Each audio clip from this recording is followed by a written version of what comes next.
یعنی اگر روئے زمین پر اگر کوئی سب سے بڑا جھوٹ ہوگا نا، کوئی مولوی صاحب نے بولا ہے، مولوی صاحب کو ہم چیلنج کرتے ہیں، تمام اہل حدیث جتنے بھی ان کے ماننے والے سب کو چیلنج کرتے ہیں، وہ امام خمینی کا فتویٰ دکھائیے مولوی، تو تمہیں گھر پہ جا کے فتویٰ بتا کر آیا تھا کوئی؟ یعنی اتنے یہ جھوٹے ہیں، یہ تمہارے یہاں پیسوں پہ بندوں کو مارا جاتا ہے، یہاں پر کوئی حساب نہیں ہے، بتاؤ نا جھوٹو شکل، یعنی شکل پہ جن کے ہوتا ہے نا جھوٹ لکھا ہوا، یہ شکل پہ لکھا ہوا، دونوں بھائیوں کے۔ اعوذ باللہ من الشیطان الرجیم، بسم اللہ الرحمن الرحیم۔ ناظرین، اہل حدیث کے ایک بہت بڑے عالم اور غالباً ان کے ہاں لیڈر شمار کیے جاتے ہیں، اور جھوٹ بولنے میں بھی ید و طولہ رکھتے ہیں۔ چلتے ہیں ان کا کلپ سماعت فرمائیں، پھر انشاءاللہ اس کے اوپر جواب عرض کریں گے۔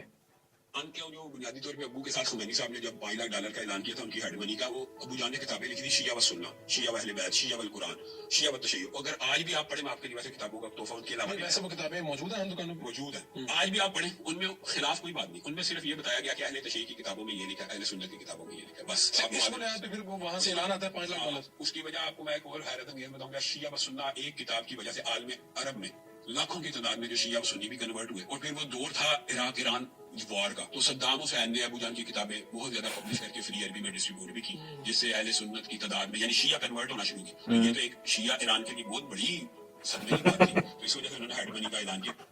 جی، تو آپ نے یہ ملاحظہ کیا، کہتے ہیں کہ جی شیعہ بڑی تعداد میں ہو رہے تھے، لاکھوں میں شیعہ سنی ہو رہے تھے، اور امام خمینی نے ہیڈ منی رکھی ہے جی $5 لاکھ۔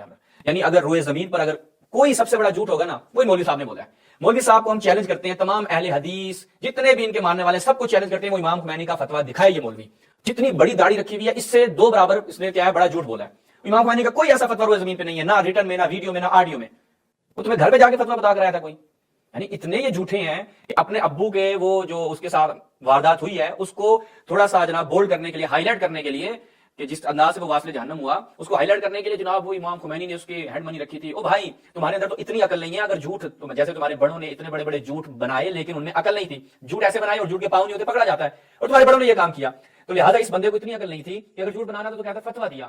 ہیڈ منی تو سلمان رشدی جیسے ملعون کی نہیں رکھی، اصلاً مراجع کے یا امام خمینی کے فتویٰ دینے کی یہ روش ہی نہیں ہے کہ اگر وہ کسی کے ارتداد کا فتویٰ دیں یا واجب القتل ہونے کا فتویٰ دیں، اس پہ پیسے نہیں رکھے جاتے۔ یہ تمہارے ہاں پیسوں پہ بندوں کو مارا جاتا ہے، یہاں پر وہ حساب نہیں ہے کہ بھائی یہ کوئی ملک کا لیڈر یا کوئی فقیہ یا کوئی مجتہد جو ہے وہ پیسے رکھے گا۔ یہ تمہارے ہاں کرائے کے گنڈے ہوتے ہیں، اور تم لوگوں نے پاکستان میں لوگوں کو پیسے دے کے قتل کروایا، یہ تمہارے روش ہے۔ تم نے اسی روش کو مد نظر رکھتے ہوئے شیعوں کے اوپر بھی یہ تہمت لگا دی کہ امام خمینی نے جی ہیڈ منی رکھی تمہارے $5 لاکھ، 500 بھی نہ رکھے تمہارے ابے کے سر پہ کوئی، اور اس کی کتابوں کی تو کوئی حیثیت نہیں تھی، امام خمینی تو جانتے نہیں ہوں گے اس کو، اس کی کتابوں کی ویلیو نہیں تھی۔ یہ کہتا جی اتنے لوگ وہاں سے کیا ہو رہے تھے، لاکھوں لوگوں نے اندراج کروایا تھا، یہ تمہیں فون کر کے بتایا کہ بھائی ہم بھی شیعہ سنی ہو گئے ہیں۔ یعنی جھوٹ کی حد ہوتی ہے، اور جناب بیٹھے ہیں ڈٹائی سے جھوٹ بول رہے ہیں۔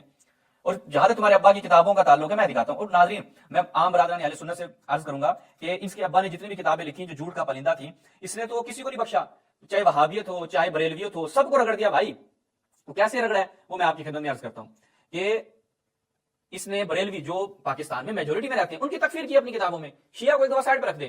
جو اس نے حال کیا کس کے ساتھ، بریلویوں کا، اور بریلویوں کے بزرگوں کے ساتھ۔ یہ دیکھیں جی بریلویت، یہ پہلے لطیفہ رکھتا ہوں، تاریخ و عقائد، امام العصر احسان الہی ظہیر، شاباش۔ اچھا جی، کیا کہتے ہیں، احمد رضا خان بریلوی کے فضائل پڑھنے شروع میں کہتے ہیں 3.5 برس کی عمر میں جب احمد رضا خان ایک بازار سے گزر رہے تھے، انہوں نے صرف ایک بڑا سا کرتا زیب تن کیا ہوا تھا، نیچے شلوار شلور نہیں تھی احمد رضا خان صاحب کے، سامنے سے طوائفیں آ رہی تھیں، انہوں نے اپنا کرتا اٹھایا اور دامن سے آنکھیں چھپا لی، ہاتھ نہیں کیا، پورا کرتا اٹھایا۔ طوائفوں نے کہا واہ منع میاں، آنکھیں تو چھپا لی مگر نیچے تو تمہارا حساب کتاب گڑبڑ ہوا ہے، ٹھیک ہے، سارے اسپیٹ پارٹس نظر آ رہے ہیں۔ 3.5 برس کی عمر میں بریلیت کے موسس نے جواب دیا، یعنی احمد خان بریلوی صاحب کی بات کر رہے ہیں، کون، احسان الہی ظہیر صاحب، بریلوی ہو لو، تمہارے بابا جی جو ہے نا وہ اہل حدیث کے ہاتھوں کیسے رگڑے جا رہے ہیں، اور بڑے جناب کہہ رہے ہیں ہم تو سارے ایک ہیں ایک ہیں، یہ اسے علمی اختلاف کہتے ہیں۔ جب نظر بہکتی ہے، اب کیا ہے جی، جواب کیا دیا احمد خان بریلوی نے، جب نظر بہکتی ہے تو دل بہکتا ہے، اور جب دل بہکتا ہے تو سطر بہکتا ہے۔ کیا کہہ رہے ہیں جی، نظر بہک گئی دل بہک گیا۔ اب کہنا کیا چاہ رہے ہیں، کہنا یہ چاہ رہے ہیں کہ جب تم جیسی خوبصورتیں دیکھو نا تو پھر وہ کنٹرول نہیں ہوتا، رہا نہیں جاتا۔ آگے کیا کہتے ہیں، اب ان سے کوئی پوچھے کہ 3.5 برس کی عمر میں خان صاحب کو کیسے علم ہو گیا آنے والی طوائفیں ہیں، اور پھر جس بچے نے ابھی سطر ڈھانپنا شروع نہ کیا ہو، یعنی 3 سال کا بچہ، ابھی وہ نیچے بھی پیمپر سے تازہ فری ہوا ہے، ٹھیک ہے، اس وقت تو خیر پیمپر نہیں تھے لیکن ابھی تازہ پیمپر سے ہی فری ہوتا ہے 3 سال کا بچہ، اسے نظر اور دل کے بہکنے سے سطر کے بہکنے کا جنسی راز کیسے معلوم ہوگا کہ اگر آنکھ لڑ گئی تو پروگرام بڑھ جاتا ہے، تو اسے کیسے پتا ہو گیا؟ یہ احمد خان بریلوی صاحب کے بارے میں انہوں نے لکھا ہے، یہ تو میں ایک نمونہ دکھا رہا ہوں نا۔ اب آ جائیں کہ بریلوی کے انہوں نے کیا درگت بنائی ہے۔ بریلوی تاریخ و عقائد، یہ اردو میں کتاب ہے بھائی، دیکھیں احمد خان بریلوی حضور کی تعلیمات سے انحراف کرتے ہوئے اور آپ کی شان میں غلو کرتے ہوئے کہتے ہیں، یعنی بریلویوں کے جو بانی ہیں وہ رسول کی تعلیمات سے منحرف تھے، رسول سے منحرف تھے۔ اچھا جی، اب وہ سنی تھے، کہتے ہیں پھر اپنے تشیع کا ثبوت دیتے ہوئے تقیہ کا لبادہ اتارتے ہوئے حضرت علی کے متعلق ذکر کرتے ہیں۔ بھائی تشیع کا ثبوت دیتے ہوئے تقیہ کا لبادہ اتارتے ہوئے، پہنتے ہوئے، یوں کہنا چاہیے تھا کیونکہ تشیع کو آپ تقیہ سے لازم ملزوم قرار دیتے ہیں۔ آگے کیا کہتے ہیں، احمد خان بریلوی عبد القادر کی شان میں غلو کرتے ہوئے مشرکانہ عقیدے کی یوں وضاحت کرتے ہیں، یعنی احمد خان بریلوی صاحب کے مشرکانہ عقیدے تھے، سارے بریلوی جو ہے نا وہ مشرک ہیں۔ بھائی آ جاؤ، بریلوی حضرات اپنے مشرکانہ عقائد ثابت کرنے کے لیے شیخ جیلانی کی طرف جھوٹ منسوب کرتے ہوئے لکھتے ہیں کہ آپ فرمایا کرتے تھے بریلوی حضرات اپنے مشرکانہ عقائد، کیونکہ بریلویوں کے عقائد مشرکانہ ہیں تو اس کو عبد القادر جیلانی سے منسوب کر دیتے ہیں۔ آگے کیا کہتے ہیں؟ قارئین کرام ملاحظہ فرمائیں کیا یہ عقائد قرآن کریم کی واضح آیات سے استدعاء کے مترادف نہیں؟ کیا ان میں اور کتاب سنت میں کوئی مطابقت ہے؟ بریلویوں کے عقائد میں کوئی کتاب و سنت کے ساتھ مطابقت نہیں ہے۔ کیا ان سے یہ بات اچھی طرح واضح نہیں ہو جاتی کہ ان حضرات کا مقصد مشرکانہ عقائد اور دور جاہلیت کے افکار کے نشر و اشاعت ہے؟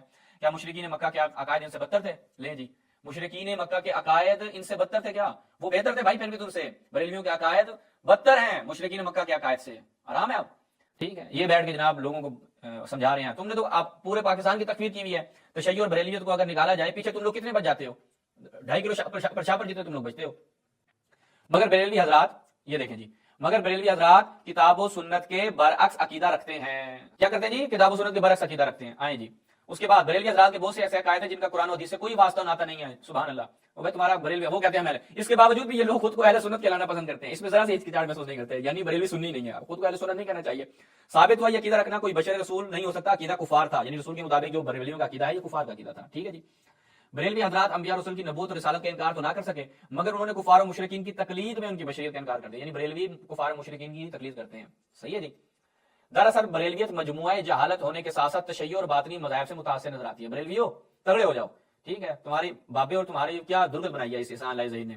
بریلوی مذہب کے پیروکاروں نے اپنے مخصوص عقائد و نظریات کو اسلام کا نام دے رکھا ہے، نام اسلام کا ہے لیکن تمہارے وہ جو مخصوص عقائد و نظریات اب کھل کے پیر یعنی کیا ہے کہ سامنے والے کو چپیڑ مار کے کہنا او سوری سر غلطی سے لگ گئی، ٹھیک ہے؟ یہی قصور امام محمد بن عبد الوہاب نجدی رحمہ اللہ تعالیٰ، وہ امام محمد بن عبد الوہاب کیا ہو گیا؟ رحمہ اللہ ہو گیا ان کے نزدیک۔ بریلوی حضرات کے نزدیک دیوبندی بھی اسلام سے خارج ہیں۔ اب کیا ہو گیا؟ اہل حدیث کے نزدیک بریلوی خارج، بریلوی کے نزدیک دیوبندی خارج، تو پیچھے اور ویسے شیعہ تم تینوں کے نزدیک خارج۔ اور بھائی روئے زمین، اچھا ان کے نزدیک وہابی بھی، محمد بن عبد الوہاب نے یہ بھی وہابیت اس کی تعریف کر رہا ہے، ویسے وہابیت کے پیچھے نماز بھی پڑھنی ہے یا احسان رضی نے یہ بھی لکھا ہے۔ تو بھائی روئے زمین پہ مسلمان کون ہے یہ تو بتاؤ پھر، مسلمان تو تم لوگوں نے چھوڑا نہیں ہے۔ ان کا قصور یہ تھا کہ ان کے تراشی اور قصے کہانیوں پر ایمان نہیں لائے اور جناب امرزا کی پیروی نہیں کی، اس وجہ سے تو لہٰذا یہ ہو گیا پہلا ٹریلر۔ تو اب یہاں تک تو پتہ چل گیا کہ ان کے ابا حضور جو ہیں چونکہ قتل کیوں ہوئے تھے، ایک تو تکفیر بڑی کھل کے کرتے تھے ہر مذہب کی، اس کے بعد حکومت کے خلاف کھلم کھلا بولتے تھے، تو بھائی صاحب کا پروگرام کاٹ دیا اور کہتے جی وہ امام خمینی نے فتویٰ دیا تھا۔ یہ سیدھا بولو نا کہ ابا جی کی کرتوتیں ایسی تھی کہ ابا جی کو پھر ان کا بوریا بستر گول ہو گیا، سیدھا نہیں بولیں گے، وہ کہیں گے امام خمینی نے فتویٰ دیا تھا، تو میں جبریل آ کے بتا کے جاتا ہے امام خمینی نے فتویٰ دیا تھا، دکھاؤ نا جھوٹو شکل، یعنی شکل پہ جن کے ہوتا ہے نا جھوٹ لکھا ہوا، ان کی شکلوں پہ لکھا ہوا ہے دونوں بھائیوں کے۔ ذرا تم لوگوں میں شرم نہیں ہے، حیا نہیں ہے، غیرت نہیں ہے کہ کوئی عقل والی بات کر لیں، کوئی علم والی بات کر لیں، جھوٹ کے علاوہ تمہارے مذہب کی بنیاد نہیں ہے۔ اچھا جی، اب ایک اور چیز کہتے ہیں جی کتاب لکھی، بہت سارے شیعہ جو ہیں وہ سنی ہو گئے، اور جیسے تمہارے ابے نے کتاب لکھی ہے نا، یہ کتابیں میں کہتا ہوں چھپواؤ اچھے سے، اور یہ تو پکوڑے سموسے والوں کو، تاکہ اس کے اوپر پکوڑے سموسے رکھ کے دیں، کم سے کم کسی کام تو آئے کہ تمہارے ابا کی کتابیں، ورنہ تمہارے ابا کی کتابوں میں کیا ہے، ایسی ایسی بونگیاں ہیں کہ اللہ معافی، اس کو پڑھ کے سنی شیعہ ہو جائے، وہ کہے گا یار جیسے شیعوں کے بارے میں لکھا ہے نا، اور جو جھوٹ لکھے ہیں اس کا مطلب ہے اس کے پاس کوئی حق دلیل والی بات نہیں تھی۔ یہ ملاحظہ فرمائیں اس کے ابا کی کتابوں میں سے ایک کتاب کے کچھ نمونے شیعہ مذہب کی حقیقت لکھ رہے ہیں موصوف۔ اچھا جی، یہ احسان علیہ صاحب جو باپ بیٹا، وہ کہتے ہیں نا باپ بیٹا دونوں دلیل، امریکہ اور اسرائیل، کیا کہوں، عبداللہ بن سبا کا مفسدانہ رول۔ اچھا اب دیکھیں ماری جا رہا ہے، لمبی چھوڑی جا رہا ہے، کوئی دلیل نہیں ہے۔ تمام مورخین خان کا تعلق شیعہ علیہ سنت کا اتفاق ہے، ابن سبا نے مسلمانوں میں فتنہ و فساد کی آگ بھڑکائی، اپنی اشتعال انگیز کاروائیوں سے مسلمانوں کی دوسرے کے خلاف صفا رکھی۔ ابن سبا نے امیر المومنین عثمان غنی کے خلاف اپنے ساتھیوں کو اکسا کر انہیں شہید کیا، یعنی ابن سبا نے لوگوں کو اکسایا اور صحابہ تھے سارے قتل کرنے والے، وہ جناب شہید کرا دیا۔ صحابہ وہ یار صحابہ کو ماموں بنا کے اس نے پیش کیا، اصل میں کیا ہے صحابہ ماموں تھے، آگے دیکھیں۔ اور جنگ جمل سے قبل جب کہ حضرت علی اور حضرت عائشہ کی تمام غلط فہمیاں دور ہو چکی تھی، وہ حضرت عائشہ حج کر کے آئی بصرہ سے سارے ریڈی شیڈی ہو کے جنگ کرنے پہنچے ہوئے ہیں، ابھی غلط فہمیاں تھی، کائے کی غلط فہمیاں تھی تو مدینے جا کے دور کر لیتی، بصرہ کائے کو گئے تھے، پھر وہ عقل ہے یا نہیں ہے، غلط فہمیاں تھی تو جا کے بات تو کرتے، کہاں پہ ہے؟ ان کو طلحہ زبیر کو تو کہا جنگ میں کہہ رہے ہیں کہ بھائی تم لوگ کر کیا رہے ہو۔ اچھا یہ ہوا گیا، ابن سبا یہ سارا کام کر رہا ہے۔ ابن سبا ان سارے صحابیوں کو کہتے ہیں رسول کے پاس صحابہ سب سے کامل شخصیت، صحابہ سب سے اکمل شخصیت، خلافت کا فیصلہ بھی صحابہ نہیں کرنا ہے، لیکن صحابہ سارے ایک ماموں آپ لوگوں نے ویسے بنایا ہے اپنا معاویہ، اور ابن سبا نے آپ صاحب کو ماموں بنا دیا، آپ نے سارے صحابہ کو ماموں بنا دیا، کیسے بنایا ملاحظہ کریں۔ کہتے ہیں جی دونوں میں لشکر میں اپنے آدمی داخل کر کے رات کی تاریکی سے فائدہ اٹھاتے ہوئے تیر اندازی کر کے جنگ کا آغاز کر دیا۔ ایک سند نہیں ہے اس کے اوپر، ان دو یہ بڑے جو ہے نا منہ والوں کے پاس، دونوں کے پاس کوئی سند نہیں ہے، اور دونوں بیٹھ کے بھی لائن ہے، اس کی سند نہیں ملے گی ان کو، پتہ نہیں اپنی بھی لوگوں کے پاس ہے یا نہیں ہے۔ تیر اندازی کر کے جنگ کا آغاز کر دیا اور صورتحال کا علم نہ ہونے کے بعد دونوں لشکر غلط فہمی کا شکار ہو کر ایک دوسرے کے خلاف محاذرہ ہو گئے۔ وہ ابن سبا نے بندے داخل کیے، سارے جنتی صحابہ اشرا مبشرہ آپس میں لڑ پڑے ہیں۔ یہ صحابہ کی حالت ہے تمہارے، تو جو تم لوگوں نے بنائی ہوئی ہے اپنے صحابہ کی حالت۔ اچھا جی آگے دیکھیں نمونے چیک کریں، یہ بے وقوفی ایک صفحے میں دو بے وقوفیاں اس کی۔ عبداللہ بن سبا نے اسلام کے لبادے میں جودی نے ایجاد کیا جس کا اسلام سے کوئی تعلق نہیں، اس کے عقائد میں ایک عقیدہ وصایت ولایت بھی ہے جو یہودی عقیدہ ہے جی، ٹھیک ہے، جو رسول اللہ کی حدیث ہے ان کو یہودی عقیدہ بنا دیا اس نے۔ سب سے پہلے خلیفہ تھی، ٹھیک ہے، وہ وسیع جی، یہ الفاظ کس کے؟ رسول کے ہیں۔ اس کا اظہار منافق عبداللہ بن سبا نے کیا، یہ عقیدہ شیعہ مذہب کے بنیادی عقائد میں سے چنانچہ اس عقیدے کا ذکر کرتے ہوئے شیعہ محدث نے اپنی کتاب میں کیا ہے